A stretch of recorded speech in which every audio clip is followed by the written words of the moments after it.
Hello everybody, my name is Wilder, and I recently bought a Nintendo 64. Now I know that sounds kinda random, and it was. I just one day had the urge to play Paper Mario, my childhood favorite N64 game, on an actual N64. So I went out to my local retro video game store and bought Paper Mario, which was kind of expensive.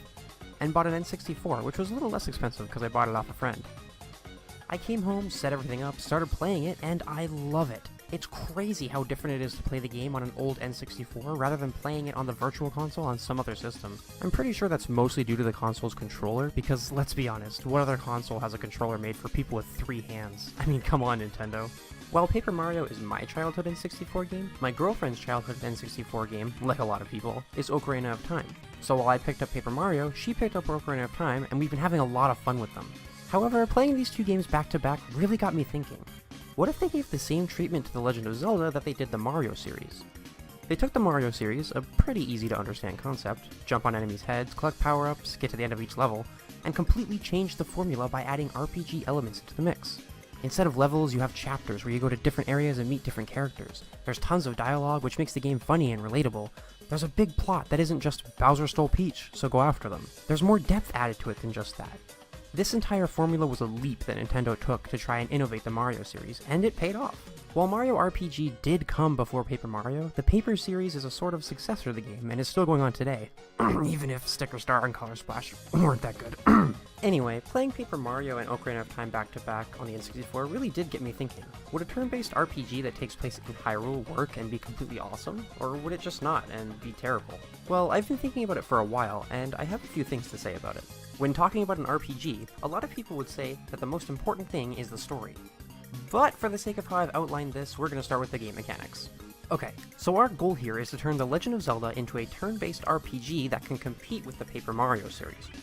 Now before we start to break down mechanics and all that, let me just say that when I refer to the Paper Mario series, I'm going to be referring to 3 games: Super Mario RPG, the first Paper Mario on the N64, and Paper Mario and the Thousand Year Door, since the game we're trying to create is going to be closest to how those 3 play.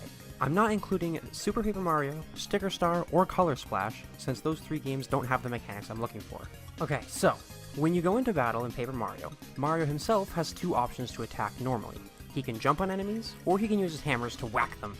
On the surface, this may not seem like a lot of options, but there are badges that you can collect and equip to Mario. These badges let you perform stronger moves than your normal ones.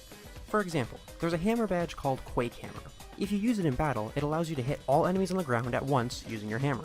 Now this may sound strong, but badges take flower points to use, or FP. Your FP can increase when you level up, if you choose to increase it. Anyway, let's shift over to The Legend of Zelda for now.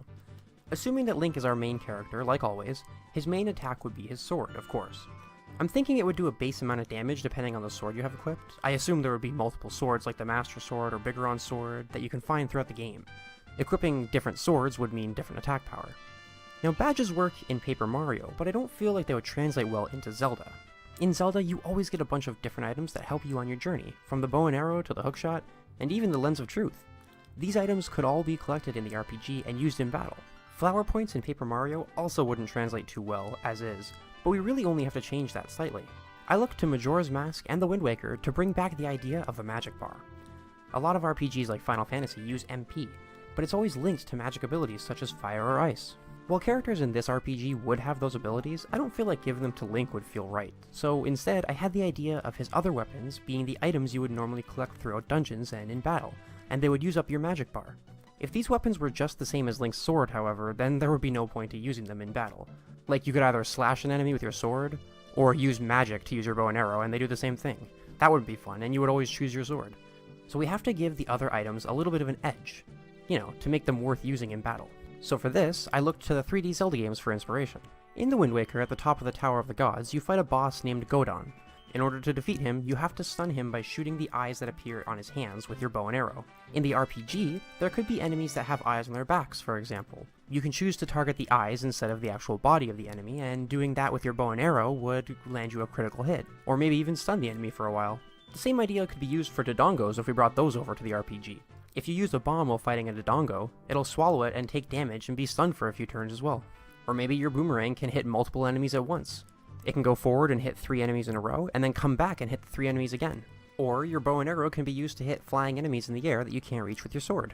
There are so many items throughout the Legend of Zelda series that it would be hard to pick just a few to add into the game.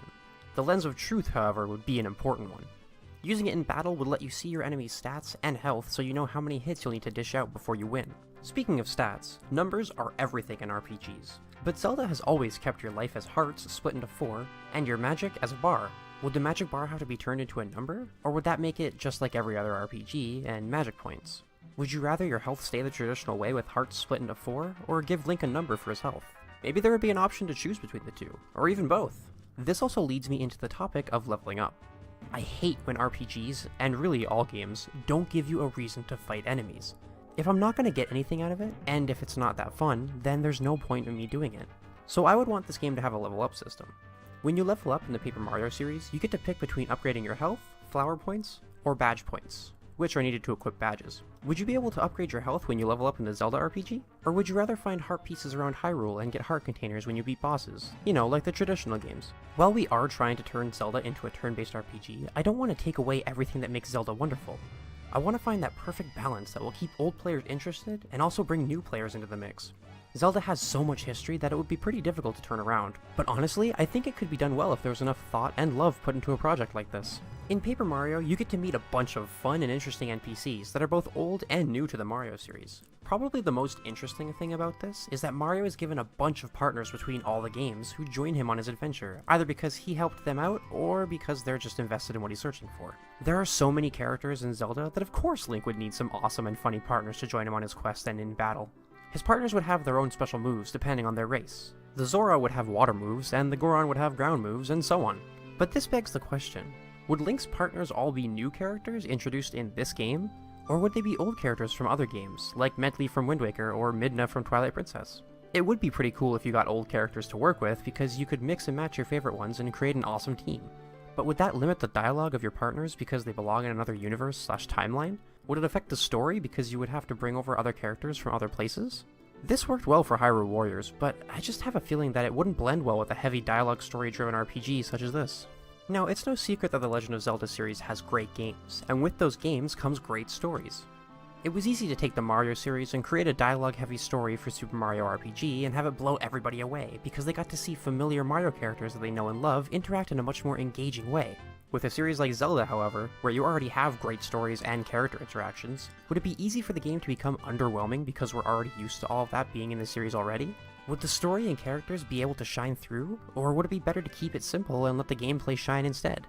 And if that were the case, then wouldn't that take away from what makes an RPG so loved? People love RPGs because of the in-depth stories, the relatable characters, and the journey they feel they go on with the game's cast. Now this feeling comes from all different genres of games, not just RPGs, but you can't deny that this feeling and attachment is often best found in large, long games like the Final Fantasy series. For a Zelda RPG to really blow everybody away, it would have to have an in-depth story with a cast that's just as strong. I think to do that, we would have to drop the idea of bringing back old characters because it would hinder the story too much. New characters are fresh and exciting, and bring all new different personalities into the mix. With this idea, we could also put the game somewhere other than Hyrule, and have the story be completely different and create new characters as well. The possibilities really are endless when it comes to RPGs, but one thing that I think that would make a Zelda RPG stand out above the rest is the fact that the series is so loved by many people. Everyone has different opinions about certain games in every game series, but Breath of the Wild was a game that really made everyone stop and realize that even if you didn't like The Legend of Zelda, the series could change so much that you could try it again and it would feel like you were playing a completely different game. Or even if you loved the older games, Breath of the Wild was a perfect example of taking something and making it so much better while still keeping it fun and tied to the series that we love. There were some people who didn't like Breath of the Wild at all, but whatever your feelings were on the game, you can't deny that a majority of the fanbase loved this game. Breath of the Wild was such a huge change from the original Zelda formula, just like Paper Mario was for the Mario series. If Zelda can change so drastically, then why couldn't there be a spin-off RPG series alongside the main series? There's no need to touch the main series or have this affect it in any way, but a spin-off of this type would be pretty fun in my opinion. In the end, there are a lot of things that come to mind when I think about a Zelda RPG, and while I didn't touch on some other ideas I had, like having Link's sword shoot a beam of light when he's at full health, that would do extra damage in battle, because I think that would be a pretty cool reference. There are just so many ways you could go with an RPG based on a series that's so old and full of history that I would literally be here for days trying to think of all the cool things that could be added into the game. But anyway, let me know what you think, because that's all the time I have for today. Thank you for watching, and as always, I'll see you in the next one.